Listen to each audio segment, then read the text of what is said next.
Assalamualaikum warahmatullahi wabarakatuh. Perkenalkan, saya Yuliana Lutfia Almasyan dari program studi Teknologi Pangan.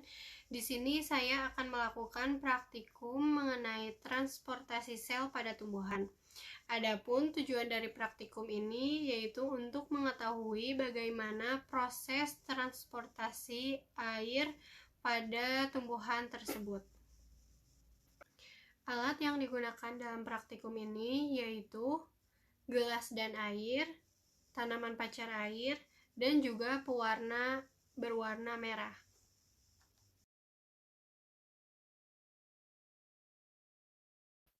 Langkah kerja dalam praktikum ini yaitu yang pertama menyiapkan gelas plastik, yang kedua isi air pada masing-masing gelas dengan takaran yang sama pada masing-masing gelas. Di sini saya menggunakan 200 ml air. Kemudian tuangkan pewarna makanan pada masing-masing gelas yang telah diisi air sebanyak 3 tetes, kemudian diaduk. Yang selanjutnya, masukkan tanaman pacar air tanpa akar, daun, dan bunga ke gelas pertama, tanaman pacar air tanpa akar ke gelas kedua, dan tanaman pacar air utuh ke gelas ketiga.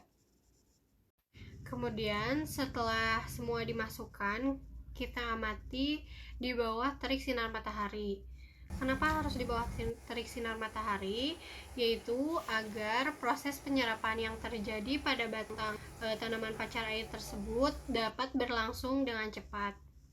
Setelah beberapa saat, kemudian kita amati bahwa batang pada tanaman pacar air tersebut berubah warna agak sedikit memerah. Air bergerak lebih cepat pada tanaman dengan tanaman yang tanpa akar, tapi masih berdaun dan berbunga.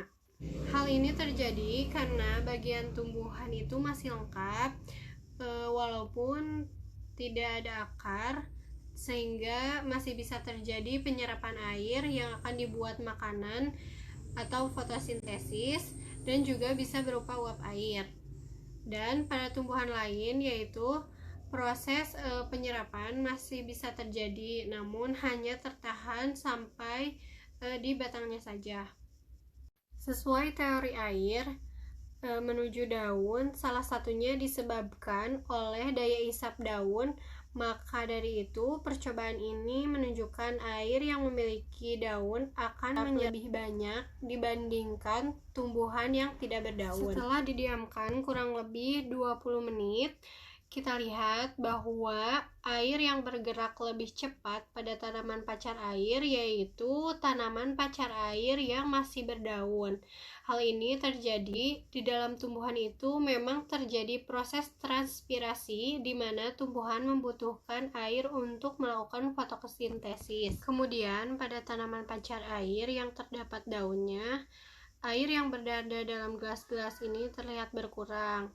Ini menandakan bahwa jaringan xilem dan floem ini bekerja melakukan transportasi dan menyalurkan zat yang dibutuhkan dalam proses fotosintesis.